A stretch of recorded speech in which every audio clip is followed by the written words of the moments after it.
museum. And Larry Downing is our director of curator. He's like the organizer. He does everything. He's our Boomer is the dog. He volunteers here as well. Mascot. So he's got a very important job to do. We're super excited to see all the young faces here today, and we want to encourage you all to get involved in the city of Port Hueneme or in the city of Oxnard. Get involved in your school, learn about history, learn about what's going on around here. It's really important because, as you know, education is your first step into getting out in the real world, and all of us here are here to help you. And it's just really, really nice to see you all here supporting your teacher, Dr. Jose Alamillo. That's really impressive, and we thank you for coming. We here at the museum, we have lighthouse tours you can sign up for. You can sign up for a tour of the port, and if you're interested in that kind of stuff, please come back and inquire about that. There's a lot of activities going on in the city that are directed towards youth. We have a junior lifeguard program. It's really important for safety. If you don't know how to swim, if you don't know about the ocean, you might want to consider getting your younger sister and brother involved, and that way you can be prepared to save someone from drowning if that were the case. But also, more importantly, you get to learn about the ocean. So, also, we have a youth fair once a year in the city. We just had it in May, so kind of keep your ears open for that next year. Hopefully you can come and attend that. We have some more guests coming in right now, which is really nice. And let's see, we might need a couple. Oh, we got chairs right here up front. This row right here is fine. Okay. Yeah, you can drink, it's okay. So on behalf of the Port Hueneme Historical Society Museum, it's my honor to introduce you, Dr.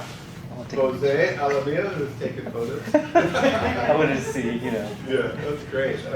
So thank you very much. And he's going to talk to us about some writings and papers that he discovered that cover a period of 1926 to 39, I think. 32. All right. Take it away. Thank you, appreciate it. Thank you, Beverly, for inviting me, and I really look forward to a conversation. So what I have here to share with you is just recent research that I've been working on, and some of that research is actually also work that my students have been helping me with. So one of the great things about being at Cal State Channel Islands is that I get to get students to do these research for me, and I get them the grade. It's a great assignment because when I found out about this Spanish language newspaper, I'm like, well, who better to read this newspaper but students, right? So those that are bilingual and they can read in Spanish and also gain some skills, right? Because then they have to do the translations as well, right? And so, so I want to share a couple things that I found through my research. And so I think it begins really with the story of my family. Let's see if I can get this to work here. Okay, so my grandfather, Antonio Herrera Alamillo, came to the county in 1915.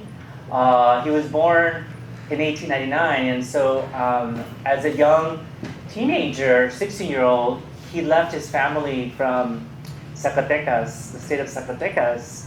And part of it is that he was from a small little village, Cueva Grande, that was founded in 1924. Well, later 1924, but it had been there before. And but it was a small little village that really didn't have a lot of jobs and economic opportunities. So, as young men do, right? They look for those opportunities. So he left Zacatecas first. He traveled through the Southwest, ended up in Santa Paula. And I'm like, well, why did he end up in Santa Paula?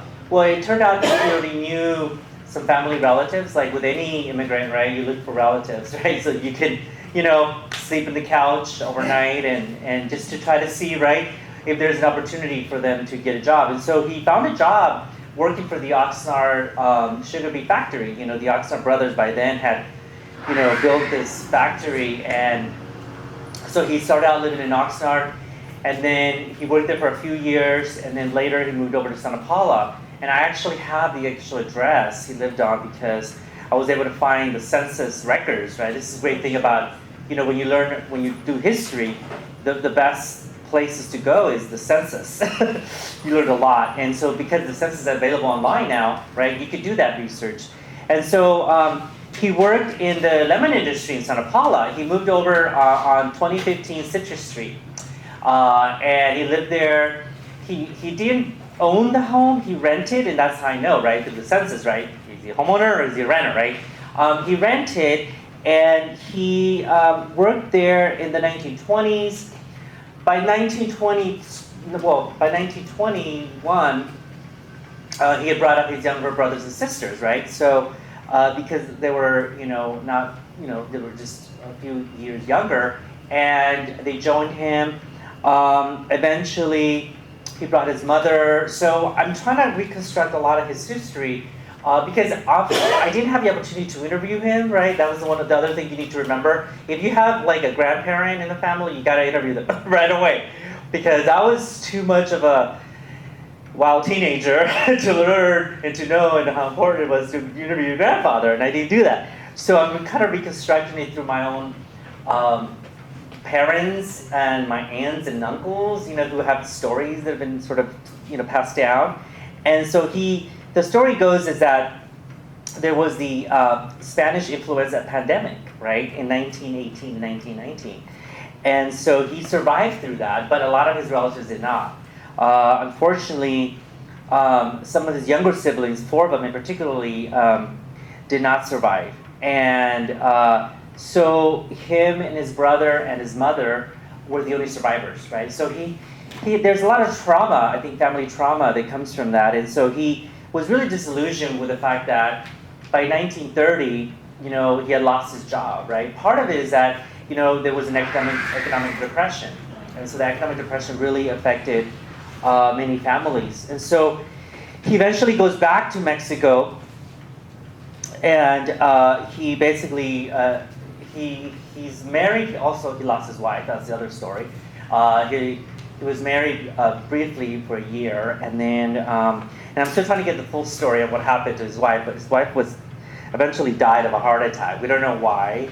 Well, that's what this story is told, but he didn't have any kids, so I'm like, really, was it just a heart attack? Or was there more to it? Supposedly, his father-in-law did not like him, right? So it's one of those stories where the father-in-law did not approve the marriage. And so she was very upset. Anyway, so she ends up tragically dying. And so I don't know exactly the full story there. But he does go back to Mexico. And so then I was raised by my grandfather, because I see the picture on the left is me. Because by sort of moving forward to 1960s, 69 when I was born, and then early 70s. In the early 70s, he basically remarried to my grandmother and has 4 additional kids. And my mother eventually leaves because she also has, there's 6 of us. And so there's no opportunities in Mexico at that time. And so they're going to follow my father, right? Who's already here working in the Santa Paula lemon industry, like my grandfather, right? So there's this kind of pattern, right, of many of my relatives going into the Santa Paula lemon industry from the 1915 all the way to 20s, and then later after World War II. Anyways, long story short, he ends up telling me these stories about when he was a young man in the U.S. And I'm like, where's that? And so these stories are fascinating to me as a young kid. One of the things that he tells me is the holidays that he was part of organizing. And so he was actually one of the members of the Comisión Honorífica Mexicana, which was translated, it's the honorary commission that was set up by the Mexican consulate. See, the Mexican consulate had his eyes and ears on everyone in the community. And so, but he needed sort of these organizations called honorary commissions to kind of keep eye out for, what's going on in the community, right? And so he was a member of that. So he worked really closely with the Mexican consulate of LA. And one of the things they would do is they would organize these patriotic festivals Cinco de Mayo festivals, Mexican Independence Day festivals. And so here what I found in this newspaper was a record of him being not only a member, right there on that arrow, but also he was one of the orators, the speakers about the Cinco de Mayo. And so I'm like, whoa, that's just, and I heard as a young kid that he had done that, but then I saw it in the newspaper. So this was, so this issue here is 1930. 1930, I believe, is the issue.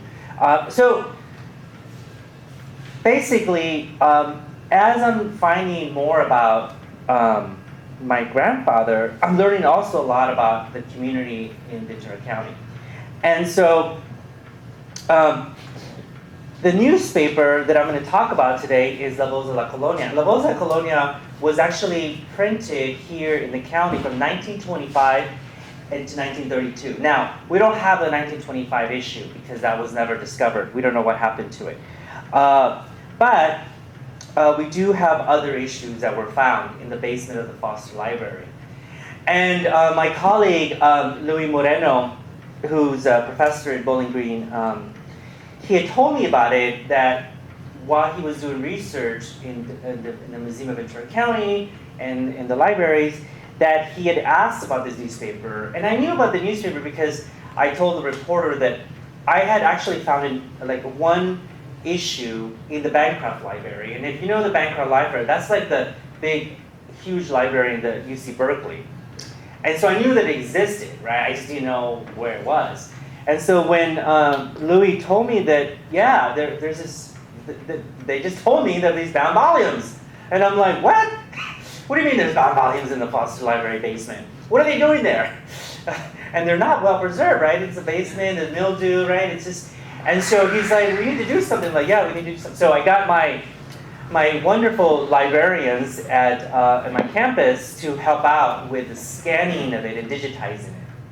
And so we actually have every page digitized now, and it's available. And I'll show you the link at the end where you can find it. But now it's really a wonderful find, I think, because there's just so much there, right? Not only did I find my grandfather, but there is so much more that you could find in terms of your relatives. If you have deep roots in the county, I think it's wonderful for you to. Now you have to learn how to read Spanish. However, I will say there is a section in English, and that's for the younger second generation, right? That we're learning English, and we're reading in English, and we're now learning two languages, right? So that's also really fascinating, right? To learn about what was going on with the second generation, right? And what kinds of stories were being told in there. So there is a section that I'll show you on that. But I will limit my remarks to talking about key sort of events in Ventura County. But let's just briefly talk about who is a publisher, right? Because this relates to this area here, right?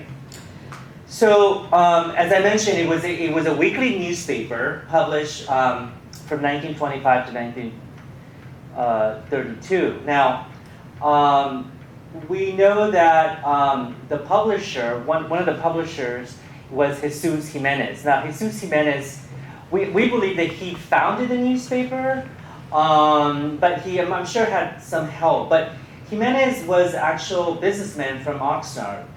Him and his brother, Jose, owned the Jimenez Brothers Furniture Store on Oxnard Boulevard. And he essentially had not only been a business owner, but he hired Armando Villagran as an editor-in-chief for the newspaper. And he basically got it published in Santa Paula. Now, in Santa Paula, there was a printing press and that published several newspapers. So it wasn't just La Voz that was published in that. It actually published the Santa Paula Weekly as well. And so the brothers were very active actually in the local Mexican community. And in fact, his older brother was a Catholic priest also in the city of Oxnard.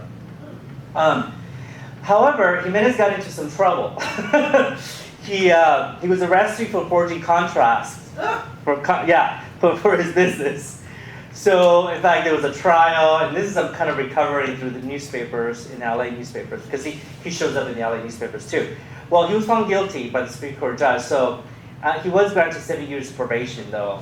Part of it, I think he had connections with the judge. And so he had an interesting reputation in the area. So I think he went on probation 7 years, but eventually he had to sell his business. But there was also a libel suit that was filed against him by a president of the Latin Protective League. And he sued Jimenez for $10,000, which is a lot at that time, right? In 1927. Wow. And part of it is because he published an article about some of the corruption of this league that was going on. So that libel suit really hurt him. So combined with sort of being convicted by the Supreme Court judge, and then also the libel suit, he had to sell the newspaper. He couldn't hold on to it, and so he sold it to a newspaper man by the name of Manuel Reyes. Manuel Reyes was a former printer shop foreman at the Santa Paula Review, as I mentioned. So Manuel Reyes is really interesting, right? Because he was also very involved in Santa Paula's history. He was the president of the Mexican Parent-Teacher Association, right?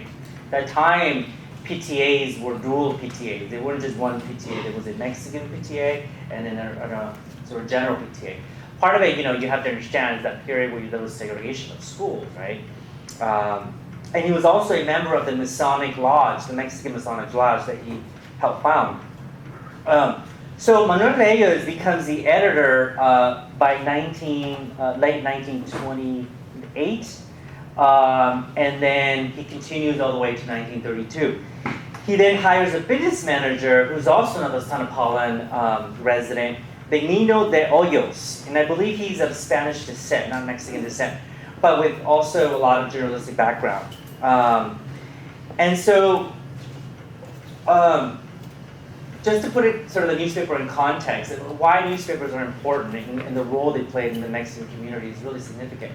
So, it was one of 8 Spanish language newspapers published in Southern California in the 1920s. And this is important because remember the 1920s was a period when they grew rapidly, right, the population. So you have, for example, the largest newspaper is called La Opinión, and that's published in LA, beginning in 1926. And just to compare the circulation differences between La Opinión and La Voz, right? La Opinión has 25,000 subscribers within 4 years. So by 1930, there's 25,000.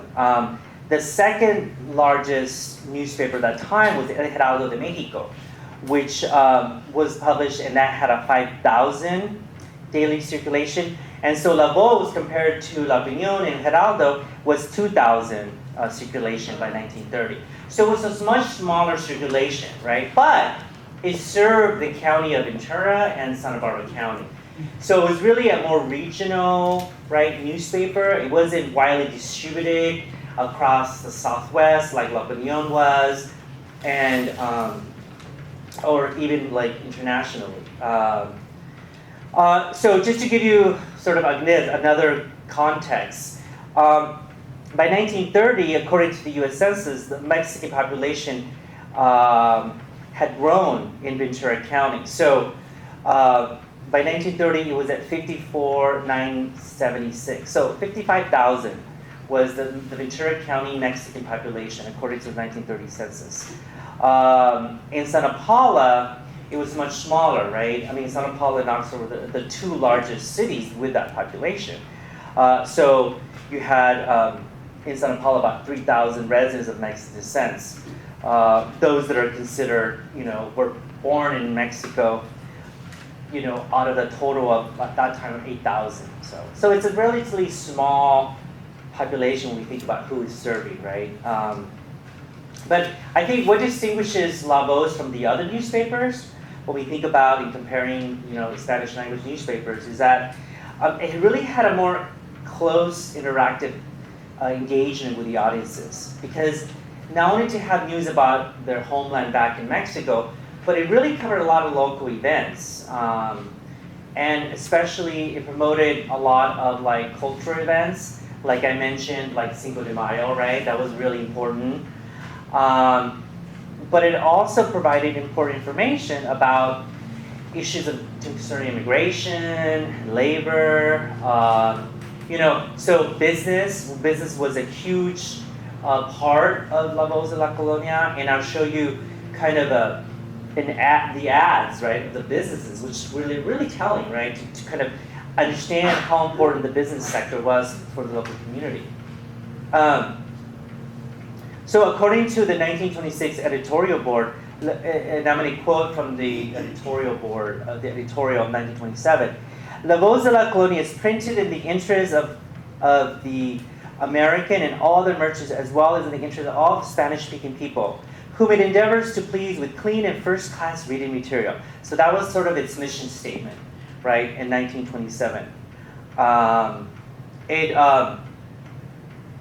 It also covered, like, events I mentioned in Mexico. For example, one of the events that it covered was the Cristero Wars. And so that was really, yes, and that was really important, right? Because you have to understand that was a huge event, because many of them had left Mexico fleeing that war, right? Internal war that was going on, right, with the church against the state. And so you had also, so that was very much a part of the newspaper's coverage. But it also encouraged readers, which is interesting, right? Because we think about Spanish newspapers.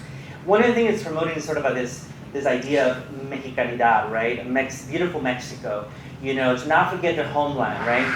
But it also told readers, well, yeah, it's important to not forget where you came from, but it was also telling readers you should learn English, right? And attend adult education classes. So it was encouraging a kind of a form of Americanization, especially for the younger generation. And that's why I want to show you the Opinión Estudiantil column, right? Which is really kind of a column where they would actually reprint students' work that was done in the local schools, which is really fascinating too. Oh, wow. Yeah.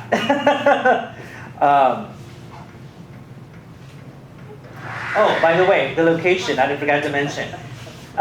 It's still there. Well, not the actual newspaper location, but the restaurant where Taclepaque, I don't know if you've been. I've been there with my colleagues here who are here. One of the things that I just emailed John Nichols from Santa Paula about helping me to put a plaque of some of the newspaper in the actual restaurant, because I don't think the owners know that this was the actual location of the printing of the newspaper, and they should. So this is how I know, because it was actually publicized, the actual location of the newspaper. That's not No, that's Santa Paula. Yeah, on Mill Street, Main and Mill, right? Just right there. It's a good place, Mexican food is. Right? Okay, well, let me just before I move on to the St. Francis, right? Because one of the things that I mentioned was the publishing of the Opinión Estudiantil, right? Again, part of why they published those, right, was encouraging the Americanization of youth, right? So you have to understand that this is a period where they're pushing Americanization among the younger generation, right? And so the schools are doing it, but also the newspaper is interestingly also doing it. And so part of what you're finding is sort of this idea that you have to kind of know not only your native language, but also the new language, right, in order to succeed and adapt in American society. And so it talks about how there were many individuals involved in the Americanization movement. And I think that the publisher also, La Voz, was encouraging that, right? But at the same time, he was also saying, don't forget that you are Mexican as well, right? So it's kind of a duality, right? The idea of being both Mexican and American, right, at the same time, not one or the other.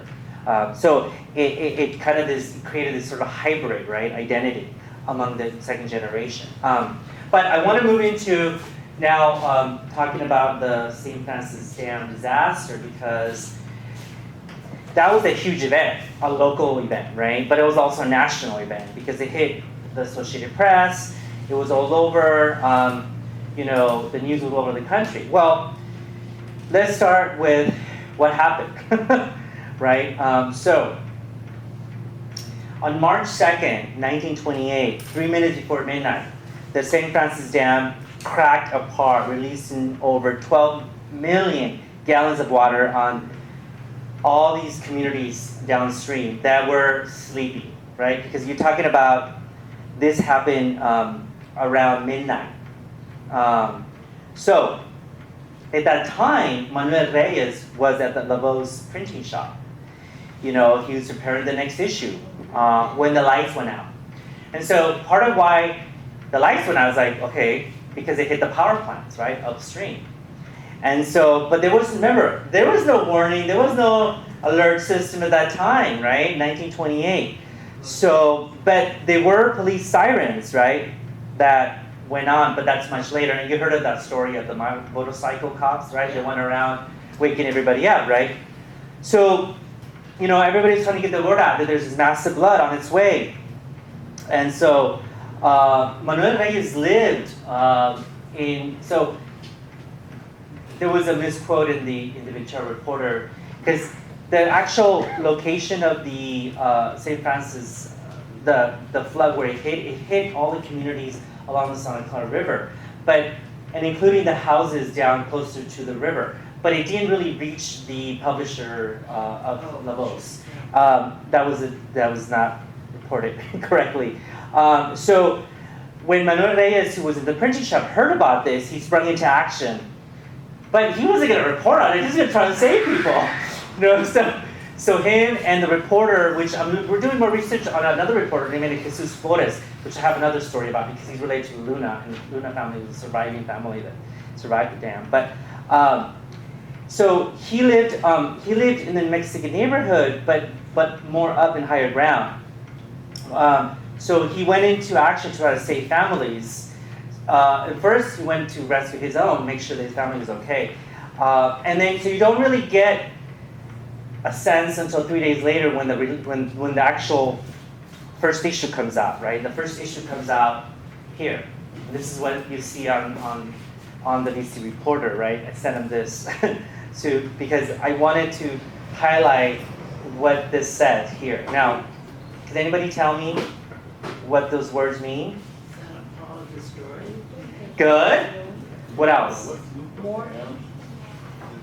Desolation, death. Death, injured, mourning. What does luto mean? Morning. Oh, Mourning. Luto. Mourn, like mourning, like a mourning. Yeah. Yeah, exactly. So the actual translation is Santa Paula destroyed, mourning, desolation, death, injured. Heridos is injured. And this is the front page, right? On page 4 of this issue, there's a headline called Mexicans to Their Duty. And so he has a whole section on the Mexican residents who survived, who are now ready to help out in the relief effort, right? So they're rescuing. So there's a lot of heroic efforts that this issue tells about what happened in the middle of the night. So there's one that I want to share with you, and that's the incredible heroism of a mother. Her name was Mrs. Luz de Terrazas, who lived on 5th Street. When her husband heard the alarm, he ran to wake up all the neighbors, and then he returned to pick up his family. But by then, the house was no longer there. It was dislodged from its foundation, and it was already moving downstream with his wife and 2 children inside. So what did she do, the wife? So Mrs. Terraza quickly, and I don't know how she did this, she made a hole through the roof and squeezed her children through to get on top of the roof of her house. Because remember, it's flowing. And by this time, you know, and I don't know how she did it. Steel rod. I don't know how she made that pole. I want to know. I want to go back like Bran in, you know, Game of Thrones to find out, you know, to find out like what really happened in that time. You know, because it's just amazing that she the entire time was first thinking of her children first, and then herself. She was able, and I don't know how she did it. She was able to either pull out a plank maybe from on top of the roof, to then essentially use that plank to make a bridge to an adjoining house to then get her children out. Yes. Onto that building. And essentially rescue her children. And then LaBose concluded by sharing the story. He's like, quote, "This was a superhuman effort of the maternal love of this lady," unquote. Yeah, right? Talk about motherly love, right? put them first. I mean, it's amazing, right? So, let me just one story. But then there's another story. Okay, so this is the story that I'm telling you of Luz de Terrazas, the El Orismo de una Madre, right? Incredible story. And then, I'm not going to show the online roster of the dam disaster because it's too depressing. And of course, they started then to to also list the death, right? And those are lost because remember, they're not finding everybody, right? They're still recovering bodies, but also they're missing bodies, right? It's been a terrible tragedy, and you know, to this day, I don't think we have a full list of all those. No, you're right. We don't. Because they're talking between 400 and 600. That's right. That's what And it's a range, right? Because we don't have an exact number. But I want to show you the story of the Luna family. And after I did this talk, I can't remember where I did this. I've done this several places. Me and my colleagues here attended one of the exhibition by John Nichols that was put together in the Oil Museum, right? And we ended up meeting the descendants of the Luna family, Chris and Phil Luna. And I got to know them. They invited me to the family reunion. Anyways, long story short, they've been telling me their story. It's a fascinating story about how they survived. And I didn't know about this, but so Irene Luna on the left, and then so that's her, and then there's a photo of her husband, Magdaleno Luna, and his brother, Sisto Luna. Now, Sisto Luna lost all his children. Yeah, Sisto Luna was, again, tragic. He put his children in a car, ready to leave, and he couldn't leave in time, and the water just overtook and essentially drowned children. And there were like little hands sticking out. And the reason I know this story is because Gloria Velasco, who actually was on the phone yesterday talking with her, who's the aunt of Phil Luna. So there's all these relatives, right, who were sharing their story that's been passed down. And she knew Irene very well because she lived with Irene, and so again, that's her grandmother, and raised her. So these stories are being told within the family, and so she's telling me the story of like how how they survived. That Irene again quickly, just like Miss Terrazas, grabbed her children, but she was only to grab the youngest, and the oldest, Soledad Luna, she was older. She was like, I believe, a teenager. She went back to look for her. She was gone. She had thought that she essentially the flood took her. Later, she was discovered in a tree. Because she essentially, alive, yeah. What happened was a branch of a tree caught her hair. She had long hair and was able to like hold on to her instead of going downstream. And so she was able to like literally overnight just get on top of the tree and survive there until somebody rescued her.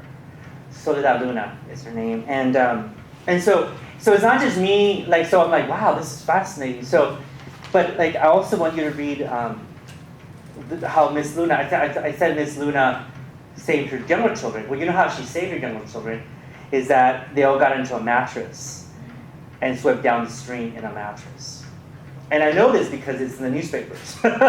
So it's been confirmed, not only a family story, but it says, old mattress saves 3 during flood. An old feather mattress today saved the lives of Miss Luna and her 3 children when their home on the outskirts of this town collapsed with the first rush of water from the broken St. Francis Dam. With the 3 children, the youngest less than 1 month old, Miss Luna clung to the mattress and was swept downstream more than 2 miles until her feather-borne ark came to rest in a tree top sticking up through the flood. Mr. Spring, William Spring, a neighbor of the Lunas, swam a mile to safety with his, and so this is talking about a neighbor of his who also, whose wife was also strung onto the branches of an orange tree that helped save her life. So these are just a couple stories, right, that I'm finding amazing, right?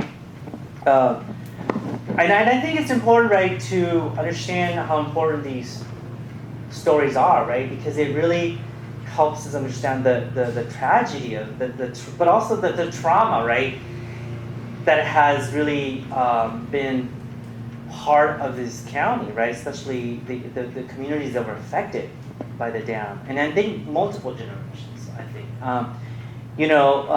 The other story that the Luna family tells me is that, after Mr. Sisto Luna, who's a brother-in-law, right, of Irene, lost his children, he was in himself. Although he received some compensation, after, because his children were lost, and he was never, when he returned to Mexico, left the county, returned to Mexico, was never, people say that he squandered his money, we don't know, it was stolen, eventually he died. I think, cursed or just Depressed. well, yeah, can you imagine losing your children and the way he lost them too? Tragic, very tragic. But I also want to talk about the relief effort, right? Because, I think it's important to talk about the relief effort because we tend to think that, it was the Red Cross was involved. Well, yeah, but also was the Cruz Azul Mexicana. What? Who's the Cruz Azul Mexicana? So the Mexican community had their own relief cross, own Red Cross. It was blue, not red, called La Cruz Azul. And La Cruz Azul was very active, and it's also documented in La Voz, in the relief efforts. The Cruz Azul was headed by Miss Doña Elena de Yata, who was a resident of. First, she was well known in LA because she was an opera singer, and she has her own story that I could tell. But she essentially is an opera singer. She's very involved in the Mexican community, raising funds for all kinds of relief, charity work, and so forth. And the reason I know about her is because Craig Held is a local historian from Santa Paula. He has an incredible scrapbook of her. I don't know where he found it, but he found her scrapbook. And it's amazing. You have to take a look at it because it just, from page to page, it tells all the work that she had done in terms of raising funds, the dance fundraisers that were held, incredible. At Teatro Hidalgo, Teatro Principal, these are the well-known theaters in LA, raised tons of money for the relief effort. So she was all over LA with the Cruz Azul and the fundraising that went on just to raise money for these families, right? So there was many efforts that the Cruz Azul did to try to raise money and to essentially give money to the victims, the surviving victims of the flood. And the Cruz Azul worked really closely with the Red Cross and the Santa Paula city to really, make sure that all the funds that are being fundraised go to the victims, right? Go to the surviving families. But also, that's not to say the merchants were involved, right? So there's also the story of Mr. Castañeda, right? Castañeda was the owner of a grocery store in Santa Paula, who was also very much involved in giving food and anything that he could do, right, for the destitute families.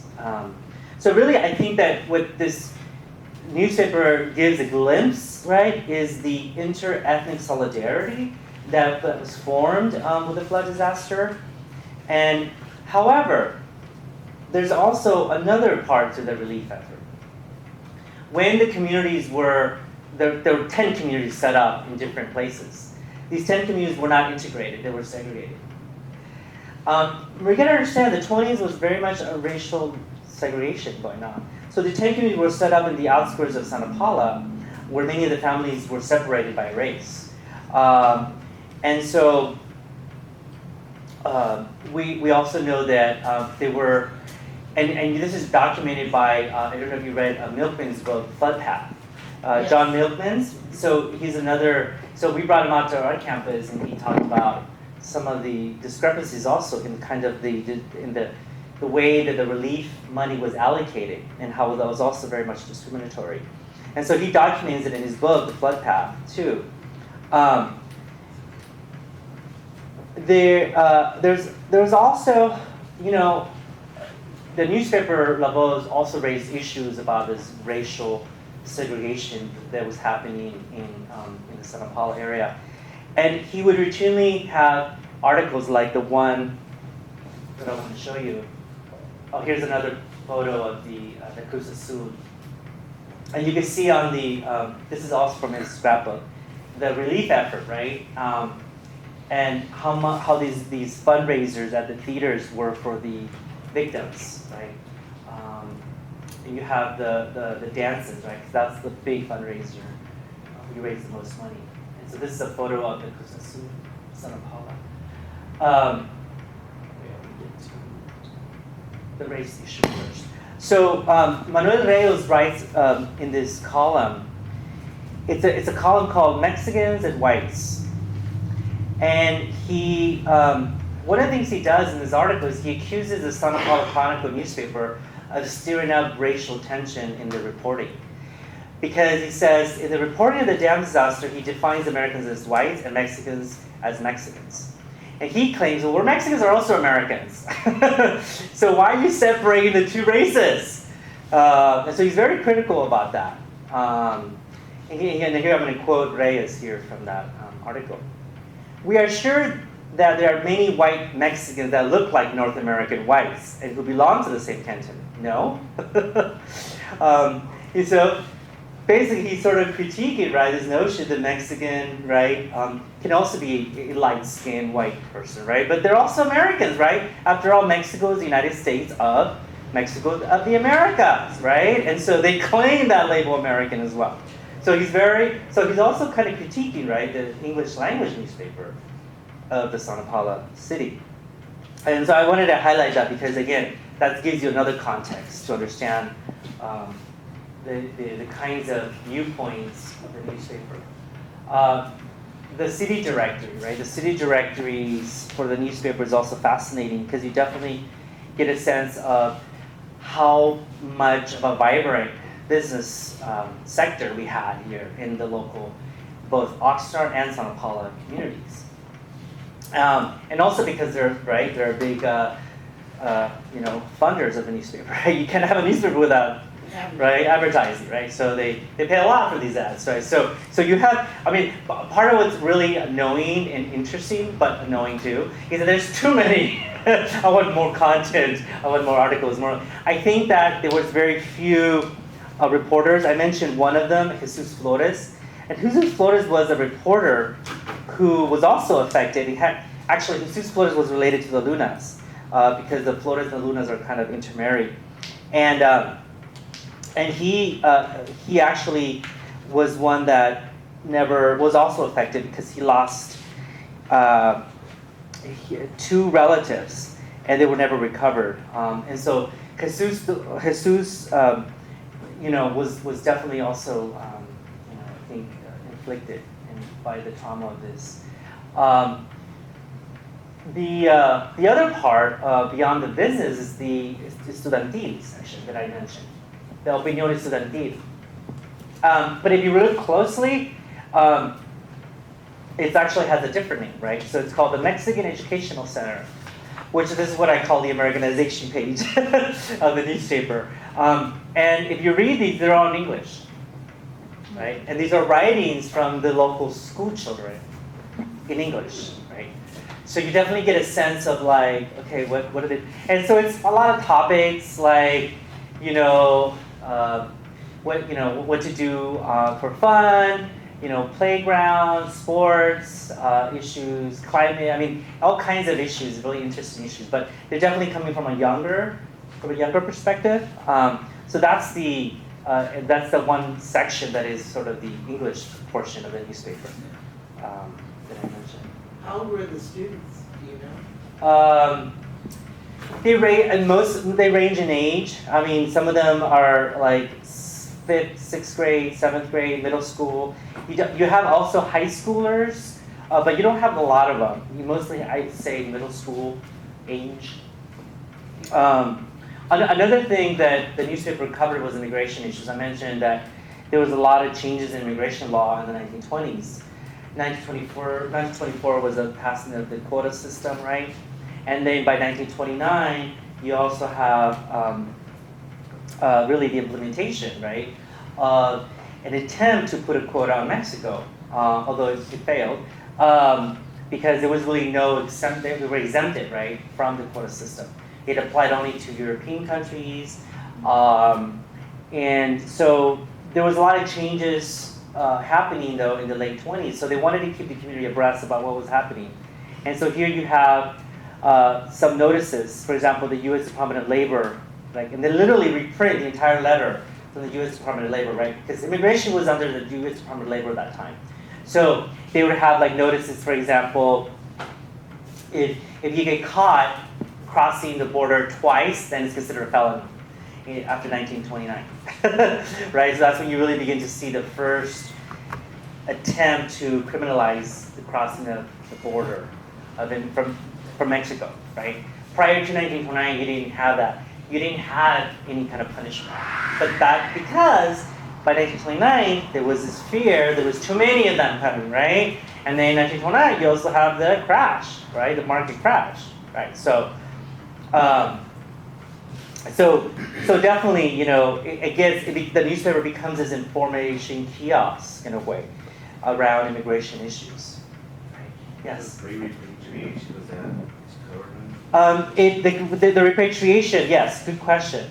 I'll go into boxing and baseball in a minute because I'm knee deep in that right now. But on repatriation, what we call repatriation, right? I mean, it's interesting because we don't call it deportation, right? Repatriation is a little different. So I think there was forced kind of removal, and there was more voluntary removal, right? So, but you had a whole range, right? You had concerted efforts by the county offices in LA, right, to remove mass numbers of Mexicans and their children who were U.S. citizens, right? Because, right, the fear was that, well, we don't want them to get any aid, and they're not citizens anyway, so why don't we just send them back, right? And there was a lot of, again, prejudice and discrimination at that time, because, again, they're the first to go, right? They're not technically U.S. citizens, even though they were. So you had definitely a concerted effort by the county offices in LA, but also the Mexican Council, who was involved in kind of making sure that they had train rights going back to Mexico. But I think in Ventura County, it played out a little bit differently. In the case of my grandfather, he left because not only he lost his wife, his mother wanted to return, according to the story, but also there were just very few economic opportunities. People lost their jobs, right? But also, you gotta understand, in agricultural rich county, you need laborers to continue, right, making. So they couldn't really send the laborers back in trainings, right? Because that would just be shooting themselves in the foot, right? So it doesn't make sense. So in agriculture communities, and historians have made that argument that you really see it being played out a little bit differently. You had some more loyal families to the ranchers remain, right? Because they would find ways to keep their jobs. Because, right? would do anything. Would keep my job, right?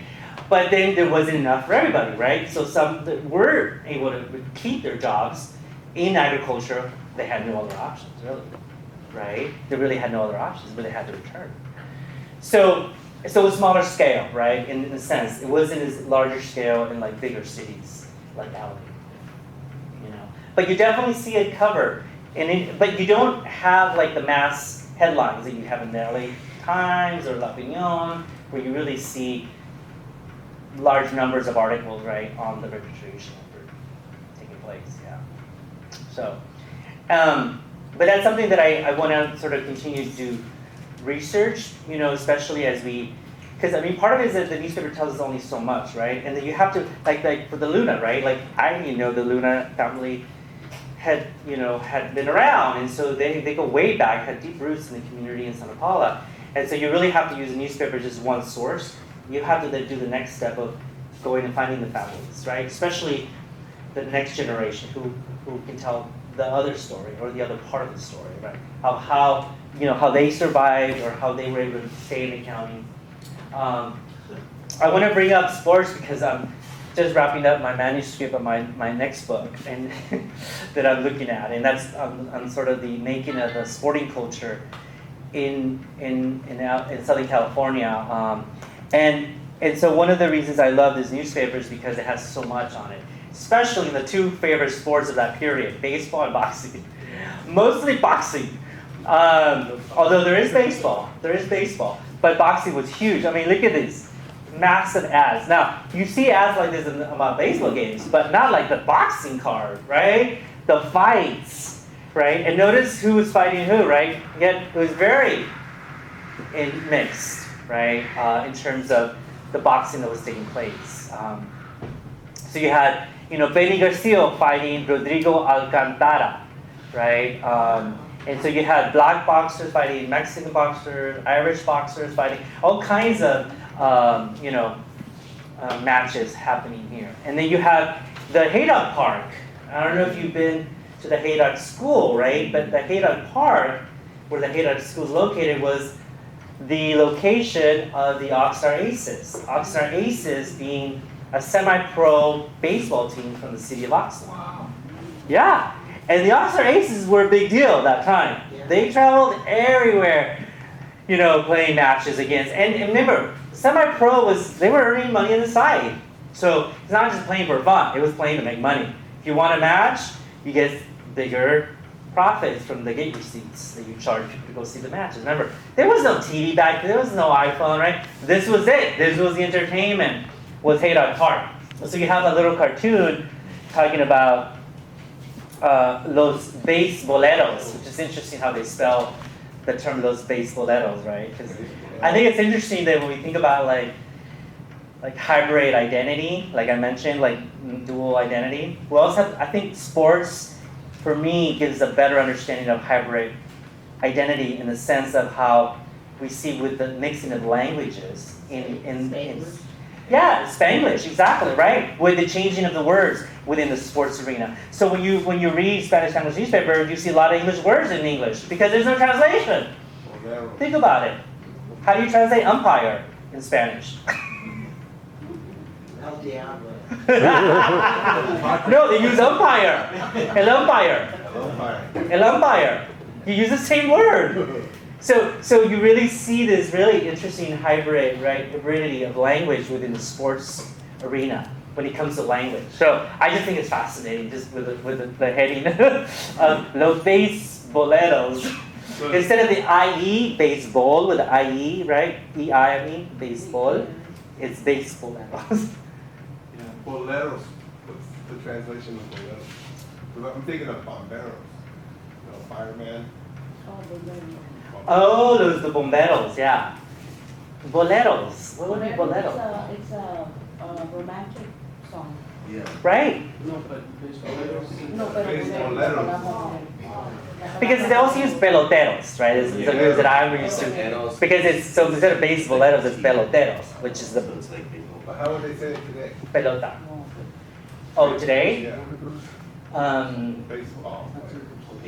They use peloteros or base boleros, but with it spelled a little bit differently than the base.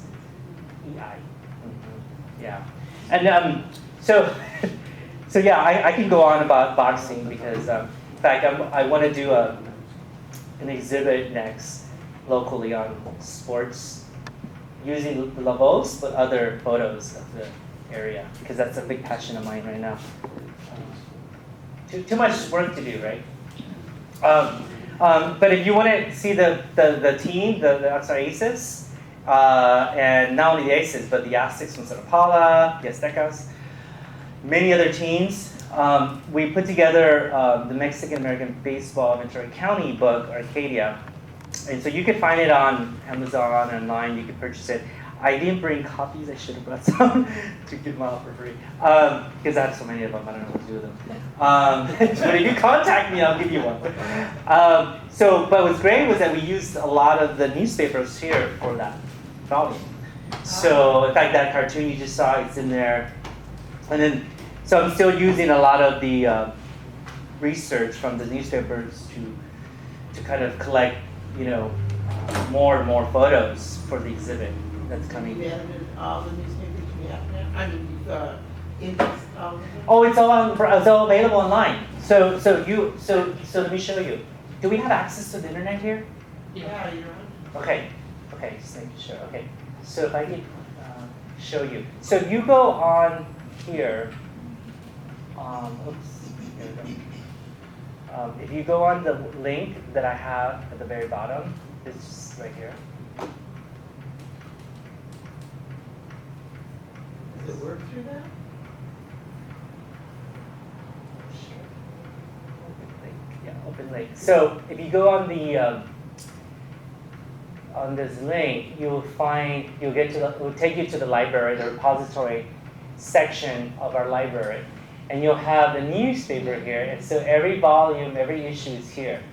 Now let's see if I can do this. It's kind of weird. Okay. So what you need to do is click here first because you have the Surgeon's Collection. Actually, Monica's here. My name is it. Our librarian is here, so she can help. And then you type in, I don't know, like baseball. I don't know, it's this one. And then it basically does a search. And then it gives you in like order. I believe it's keyword, right? Search by keyword. And then, there's no, that's weird. Maybe they didn't use that term. You gotta use the regular term.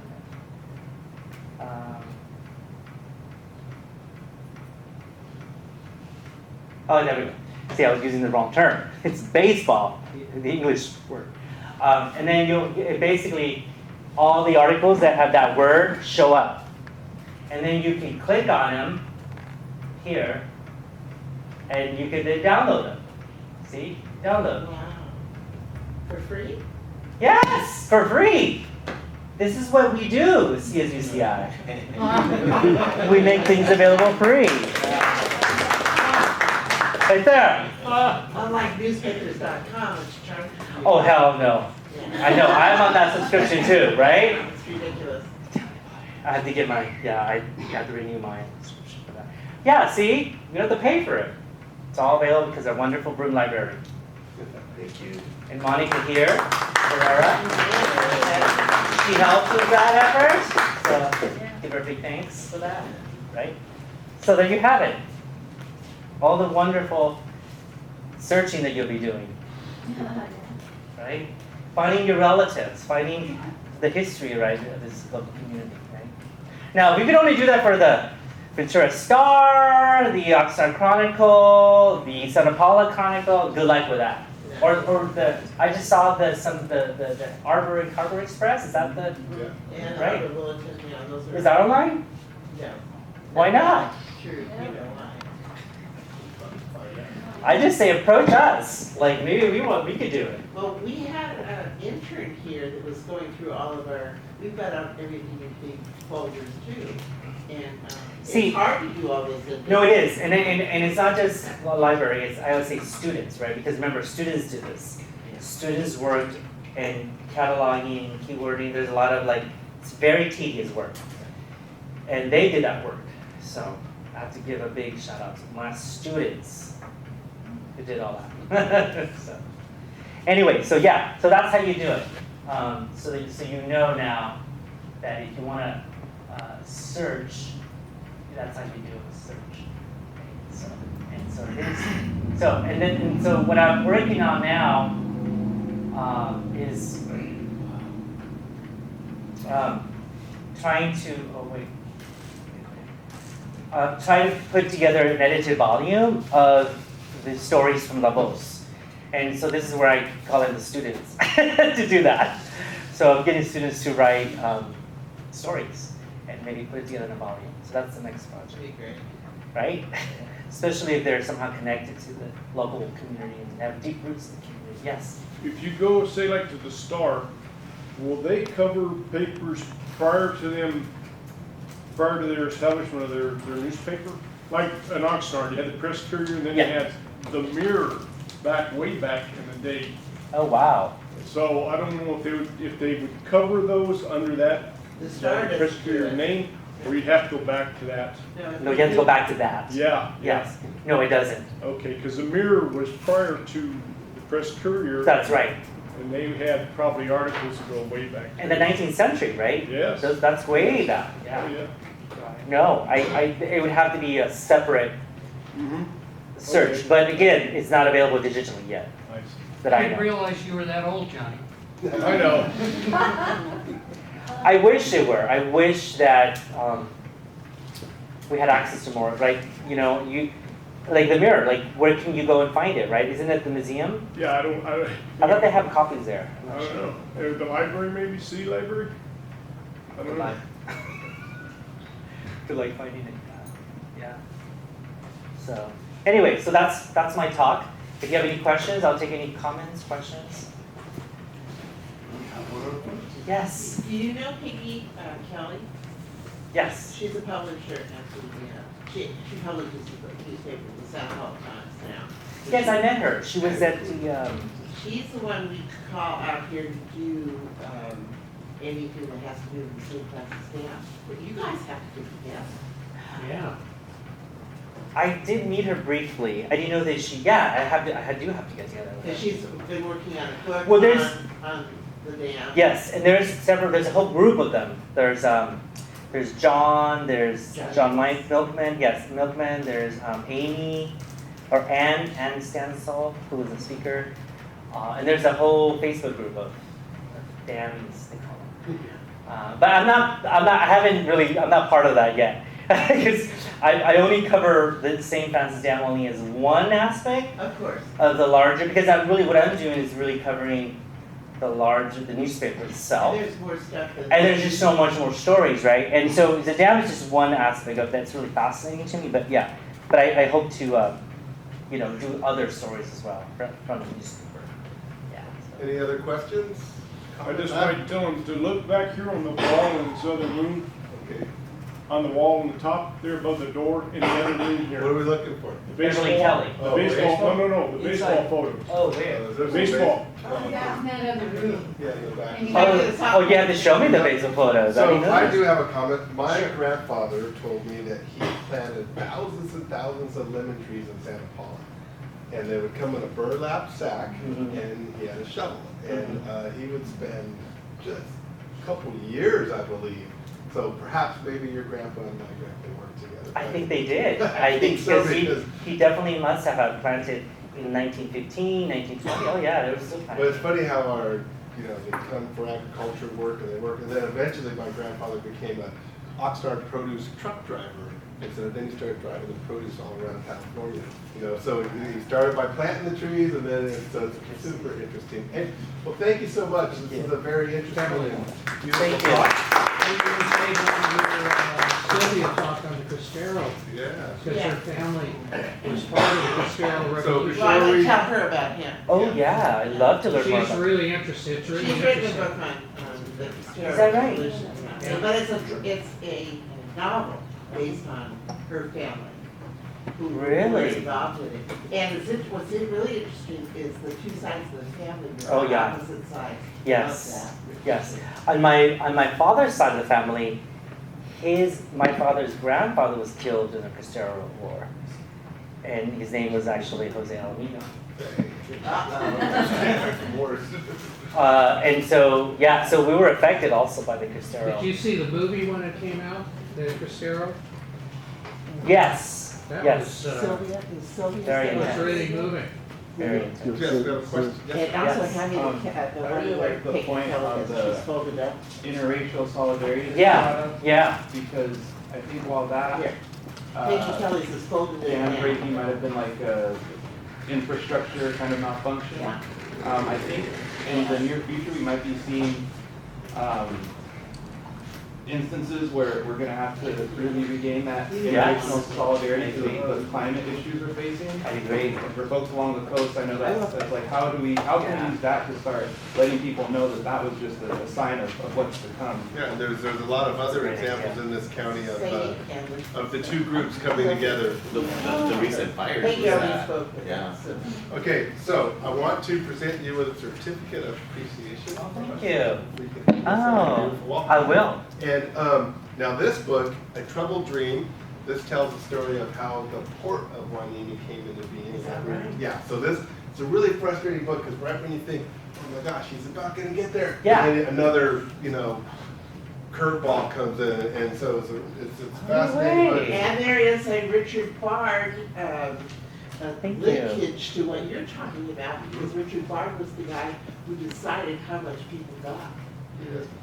See, that's the one that I don't know, like, how was that determined, right? Because it was a committee, right, and Bard was in that, Teague was in that, part of that.